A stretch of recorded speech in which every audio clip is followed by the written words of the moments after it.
Go over to your Instagram, click on your account, click on the three lines of the top right hand corner, click on settings, click on account,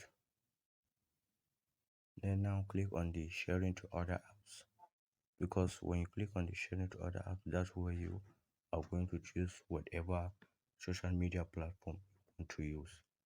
So now click on the sharing to other apps to choose which social media platform you're gonna use. I've already used my Facebook, but we are using WhatsApp for this tutorial.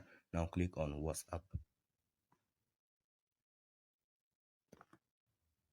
Then as you can see, when I'm going to input my WhatsApp number, and Instagram will send me a code for me to confirm the WhatsApp, and whenever I post on my Instagram, it will show on my WhatsApp status.